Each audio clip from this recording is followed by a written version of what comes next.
éviter toute provocation et toute confrontation. Il y aura des provocateurs peut-être le jour du vote. Et ça, on aura l'occasion d'en parler dans la campagne. Mais ce qui est sûr, c'est que, encore une fois, c'est le peuple qui doit décider et il est le seul à décider. Merci bien. En écoutant les intervenants tout à l'heure, le micro-trottoir, on a entendu les jeunes parler.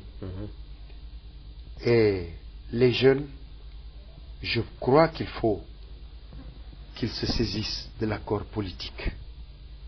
C'est les jeunes qui ont la part belle dans cet accord politique, le fruit de ce dialogue. Je vous lirai le passage concernant les jeunes. Donner confiance aux jeunes à travers leur implication dans la gestion des affaires politiques. Dans ce cadre, les partis politiques doivent leur accorder plus de place au sein de leur instance. Nous savons que les jeunes représentent les 70% de la population. C'est le renouvellement de la classe politique. C'est la grande majorité. Ce sont les futurs responsables. C'est eux qui prendront l'État, le pays entre les mains. Et jusqu'à présent, ils étaient marginalisés. Jusqu'à présent, ils étaient en quelque sorte marginalisés et puis sous-employés. Maintenant, au dialogue, nous avons estimé qu'il faut les responsabiliser. Et ça, c'est une part importante des résultats du dialogue. Alors, ce qui fait que les jeunes doivent comprendre que ce référendum, quand il passera, il ouvrira la porte à la résolution des autres points également inscrits dans l'accord politique. Et dans ces autres points, la part belle leur revient. Donc, toute la jeunesse mauritanienne, je lui lance cet appel solennel pour lui dire qu'elle a intérêt à aller voter et à faire passer pour qu'on arrive à leur point. Pour qu'on arrive à leur point, pour que l'État puisse leur mettre toutes les dispositions pour les préparer à reprendre les rênes du pouvoir, les rênes du pays dans tous les domaines, dans la classe politique, dans la société civile et partout ailleurs. Mais malheureusement, ils n'ont pas pris le temps de lire, de découvrir ce qui a été écrit. Les Mauritaniens sont paresseux, ils ne lisent pas, ils écoutent ce qu'on dit autour du thé. Alors, ils doivent prendre ce document, le découvrir, le relire déjà avant le 5 août. Ils sauront bien l'importance qu'il y a là-dedans. Mais ceci dit, les points soumis à l'ordre de ce référendum-là comportent certains aspects qui divisent même les partisans du dialogue national, à savoir ceux relatifs aux symboles et emblèmes de l'État. Quelle est votre position par rapport à ces questions? C'est une question que je vous pose à vous. Oui. En fait,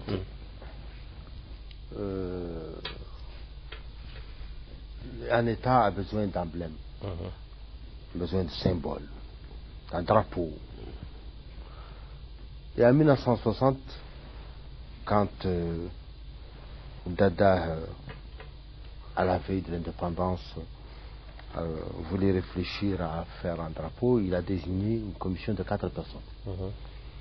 J'en connais au moins 2 qui m'en ont parlé de vive voix. Et il y en a au moins 2 qui sont encore vivants. Ils ne m'ont pas autorisé à les citer, mais tout le monde les connaît. C'était à Saint-Louis, parmi eux 2 étudiants et 2 jeunes fonctionnaires. Il leur a dit, cherchez-moi à faire un drapeau.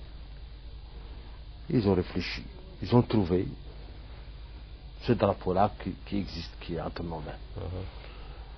Faisant ressortir le hilal, qui est le symbole de l'islam, faisant ressortir le vert, qui est le symbole de la verdure pour un pays sahélien comme nous, faisant ressortir l'étoile musulmane de 5 points.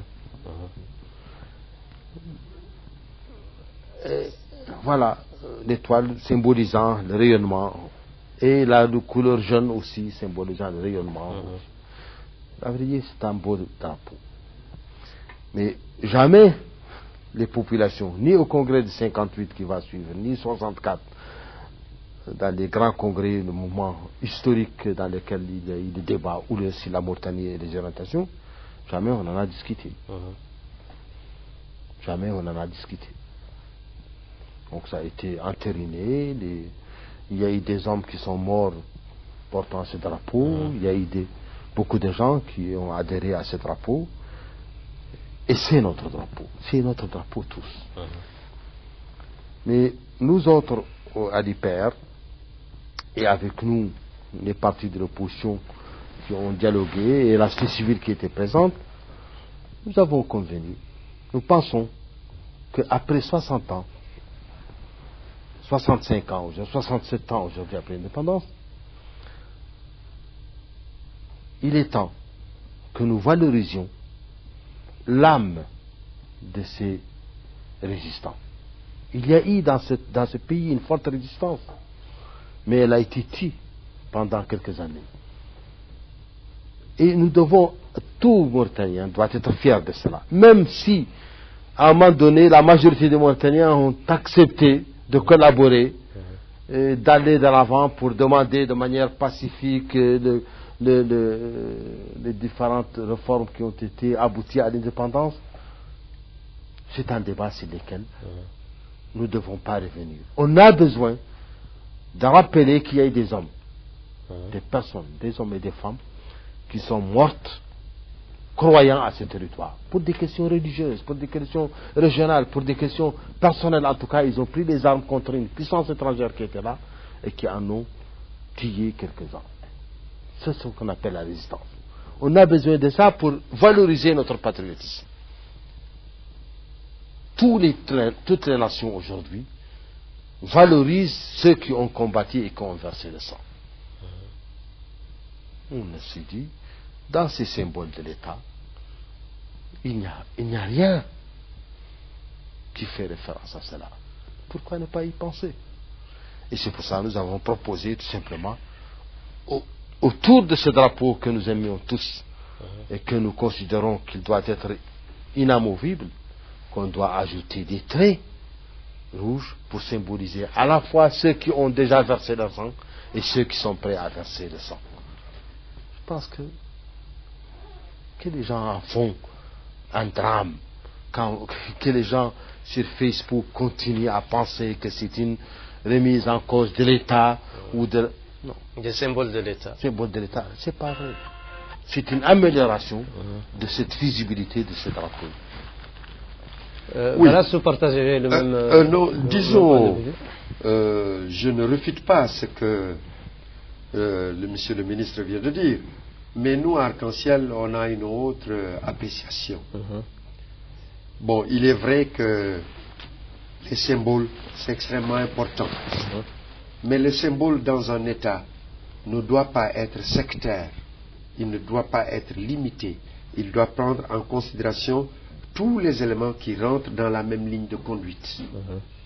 Beaucoup de gens, d'abord, nous au dialogue, sincèrement, pour être honnête avec vous, on ne s'était pas intéressé à ce débat. On avait d'autres problèmes plus importants.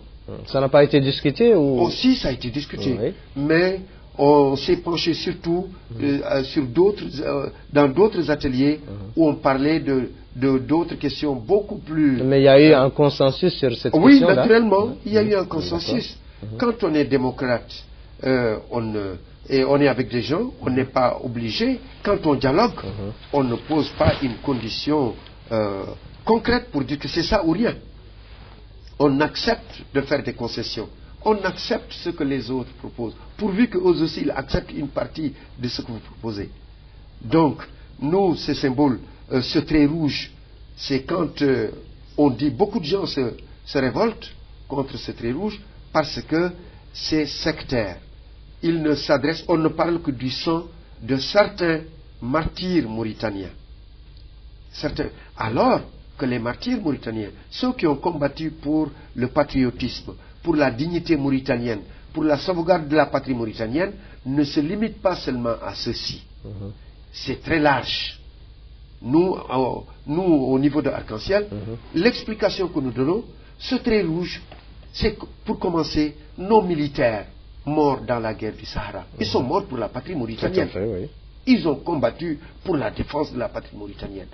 Que au dialogue, les gens ont pensé seulement à ces martyrs qui ont combattu au temps colonial, nous disons que non. Pour nous, dans notre explication, dans notre philosophie politique, c'est les militaires qui sont morts à la guerre du Sahara. Toute communauté confondue. Tout à fait, oui. C'était pour défendre la patrie mauritanienne. Je ne sais pas si vous étiez encore... Si. Mais quand Nouakchott même a failli d'être occupé, quand les obus sont tombés à l'immeuble, à côté de l'immeuble de la BMCI, tout Nouakchott a paniqué.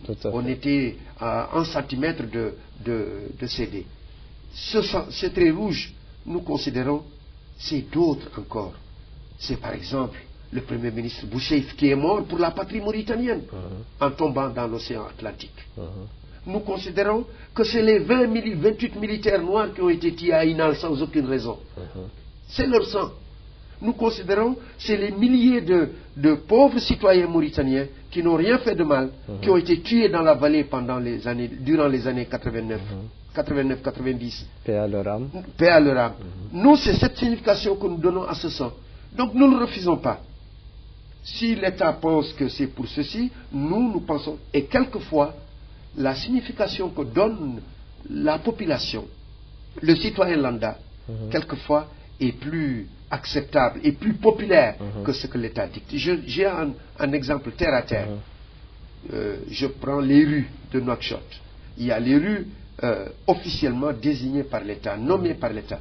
Mais il y a également, allez-y à Tarhil, il y a Char Messoud, il y a Char Dimi, il y a les goudrons Aziz. Ça, ce n'est pas le gouvernement, ce n'est pas la mairie, la communauté urbaine de Nouakchott qui a donné ces noms. C'est le peuple qui a donné. Le Carrefour Yersar, ce n'est pas le gouvernement. Carrefour Oulma aussi. Carrefour Touré. Ça, c'est des noms qui sont aujourd'hui très populaires, qui sont très connus, qui sont plus valables et plus populaires que le Carrefour Madrid, qui a été inauguré en grande pompe avec des autorités espagnoles.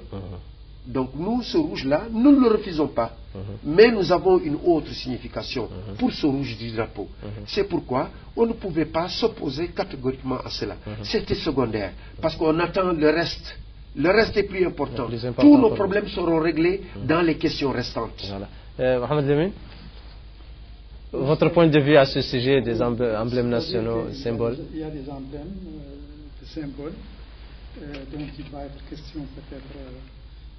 qui va être question de changer. Par exemple, vis-à-vis desquels il y a des positions vis-à-vis desquelles ils ne sont pas concordants.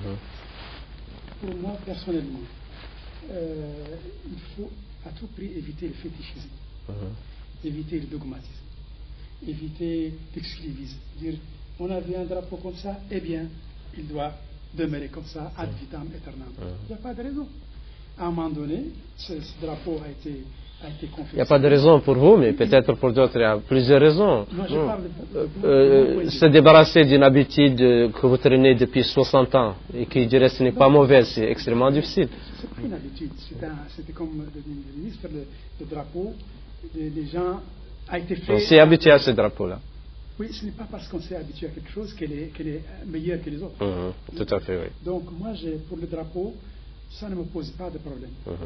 D'autant plus qu'il y a une signification. Les traits rouges, c'est le sang des gens qui ont combattu, qui sont morts pour la nation. Pourquoi ne pas le mettre? Quel est le mal que cela introduirait? Quel est le changement dramatique qu'il va introduire pour les Mauritaniens? Au contraire, c'est un symbole et ça attire l'attention sur le fait que beaucoup de Mauritaniens ont sacrifié leur vie pour la Mauritanie. Et si on fait un signe pour cela, à mon avis, ce n'est pas la fin du monde, ça ne pose pas de problème. Pour ce qui est du drapeau, pour ce qui est de l'hymne national, en général, l'hymne national, c'est une partition qui chante la gloire, oui. Qui galvanise, qui mobilise, qui a une signification patriotique. Bon, c'est pas l'incantation, c'est pas l'invocation, c'est pas les suppliques à caractère religieux. Les suppliques à caractère religieux, c'est très bon, mais je pense que les générations montantes veulent un hymne national plus expressif, plus moderne, qui leur parle. Bon, il y en a qui y tiennent parce que c'est un érudit, un thaumaturge mauritanien qui l'a conçu. C'est très bien. On a beaucoup de respect pour celui qui a conçu mais je pense que la vie moderne a ses exigences. Donc je crois qu'il faut éviter de constater, de penser qu'il y a une certaine intangibilité qui doit être respectée. Tout peut être changé. Autant la Constitution peut être changée, autant le drapeau peut être changé, l'hymne national peut être changé. Ça ne poserait aucun problème. Et ce n'est pas quelque chose, ce n'est pas une entorse à la religion, ni à la morale, ni à quoi que ce soit. Ça peut se changer. Et à mon avis, ça ne me pose pas de problème. Avant de finir, le temps qui nous est imparti touche presque à sa fin, et il y a un aspect extrêmement important qu'on doit débattre, à savoir les conseils régionaux. Vous rebondirez sur l'intervention de Ketab, et ensuite on entend. Non, je voulais tout simplement dire qu'en fait, au moins ce dialogue et ce référendum qui en sort nous aura permis de débattre de notre drapeau. Pendant 75 ans, 65 ans, nous n'avons pas parlé. Si le peuple choisirait ce nouveau drapeau, ce sera le peuple qui l'aura choisi. Et c'est pour ça, d'ailleurs, nous l'avons mis dans un isoloir à part. Séparé. Donc, si des gens ne veulent pas de ce drapeau et qui sont attachés à cet ancien drapeau, on aura au moins remis sur la discussion le drapeau, et ça aura au moins une signification. Que l'opposition s'organise pour dire aux gens non, boycottez ne votez pas pour ce drapeau. Si les gens y adhèrent, moi je pense qu'en fait, et l'hymne national et le drapeau, pour l'hymne national, je pense qu'en fait on a une confusion totale. Pendant toute ma jeunesse, je n'ai jamais récité cet hymne national. On disait d'ailleurs des choses que je ne peux pas répéter sur le plateau. Non, vraiment, on ne l'a jamais récité. C'est à partir des années 80 que ça a commencé à être introduit chez les collégiens ou les écoles. À vrai dire, cet hymne, elle est l'érudit que nous respectons tous, qui l'a conçu, c'est quelqu'un qui est décédé en 1924, c'est-à-dire plus de 30 ans avant l'indépendance. 36 ans avant l'indépendance. En aucune façon, c'était conçu pour un État mauritanien. Il n'y avait pas d'État mauritanien. Et cet hymne a été fait beaucoup bien avant, certainement, dans les années 10. Et c'est un conseil orienté, et c'est un débat religieux que nous gardions, sophisme, contraire au sophisme d'ailleurs, dans des qui peut être valable pour tout pays musulman. Gardons les 4 vers ou 5 qui engagent le peuple pour l'islam. En y introduisant de nouveau. Introduisons des améliorations pour parler de la patrie, de l'unité nationale, etc. Venons-en à présent au conseil régional. Voilà. Avant de revenir au conseil national, je précise quand même pour mon ami Ba qu'en fait, quand je parlais de bannières rouges et que je citais ceux qui ont combattu pour la résistance, je ne dis pas que c'est seulement cela. Je n'ai jamais dit. Encore que je précise qu'en fait, cette résistance a été unioniste. N'oublions pas que l'une des premières personnes qui sont mortes sur le feu du congélateur, c'était le Hajj Omar Tal. Donc en fait, la résistance, elle appartient à tout le monde. À tout le monde. Mais j'ai dit que le sang, ce n'est pas seulement le sang de la résistance, mais le sang de tous les citoyens qui ont été versés pour une cause quelconque et surtout pour la patrie. Que ce soit qui ont subi les armes du terrorisme tout dernièrement, qui ont subi les armes de la guerre de Sahara, peu importe pour moi, l'essentiel c'est qu'on pense à ceux qui sont morts pour la patrie. Il est temps de mettre leur sang. Voilà. En ce qui concerne les conseils régionaux, je pense qu'en fait, nous avons aujourd'hui, la Mauritanie, elle subit une subdivision régionale qui probablement a été à le voir. Il y a des potentialités agricoles dans quelques régions, pastorales dans d'autres, minières dans d'autres, et ces potentiels touristiques, et ces potentiels-là, on a besoin d'avoir des conseils régionaux qui réfléchissent à la valorisation de ces ressources. Et l'un des thèmes sur les points du dialogue sur lesquels nous sommes d'accord, c'est la valorisation des ressources naturelles de ce pays et leur intégration à l'économie nationale. Ça, c'est j'ai piloté l'atelier de gouvernance économique, et ça, c'était un point très fort sur lequel tous les intervenants de diverses opinions ont accédé. Je pense que les conseils régionaux seront salutaires, pourvu que nous réfléchissions très bien à la mise en place. Déjà, nous allons les rendre constitutionnels, donc ce sera une obligation pour tout gouvernement qui viendrait, parce que c'est constitutionnel. La mise en place, il faudra qu'il y ait un débat national là-dessus pour s'assurer que nous allons prendre la meilleure ossature et la meilleure organisation. Oui, un mot sur ces conseils régionaux. Oui, concernant ces conseils régionaux, il faut bien que le peuple sache ce qu'il veut. On ne peut pas vouloir une chose et son contraire. Les gens, la population, généralement, revendique que les gens qui sont en Nouakchott ne connaissent rien de ce qui se passe dans leur terroir, dans leur région. C'est pourquoi d'ailleurs ils négligent, ils ne s'occupent pas du développement de leur terroir. Mais là, c'est l'aubaine qu'on leur offre. Maintenant, ce sont vos conseils régionaux, c'est vous qui allez élire les fils de vos régions, qui sont mieux placés que quiconque pour veiller au développement de votre région.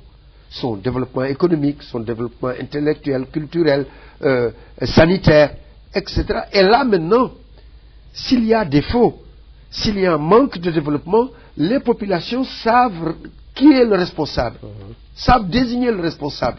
C'est leur fils de la région. Et donc, pour une question également de jalousie régionale, je pense que tout celui qui sera élu, il va se décupler pour faire plaisir à sa population. Parce qu'il a l'occasion de lui construire des dispensaires, il a l'occasion de lui construire des écoles, il a l'occasion de trouver des partenaires pour le développement de leurs projets agricoles, etc., pastoral, etc., etc. Là maintenant, ils savent placer la responsabilité chez quelqu'un. Ketab, vous avez le dernier mot? Oui. Je pense que ces conseillers régionaux vont changer le paysage institutionnel du pays dans le sens positif. Et ils vont permettre à chaque région de mettre en valeur sa spécificité socio-culturelle, ses ressources particulières, ses ressources propres, ses ressources minières et autres, économiques, et ça va permettre aux populations du terroir de gérer leur vie quotidienne, de s'impliquer dans les changements qui vont les affecter et donc de prendre en main leurs responsabilités. C'est une responsabilisation très importante de ces populations, au lieu d'être télécommandées, d'être commandées par des gens qui ne sont pas issus d'eux-mêmes.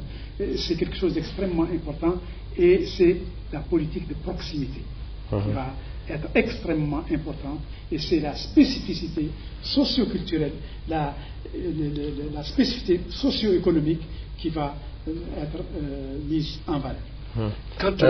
Quand on parle des conseils régionaux, les gens ont un peu la chair de poule parce qu'ils pensent à la fédéralisation. Ce n'est pas la fédéralisation, c'est tout.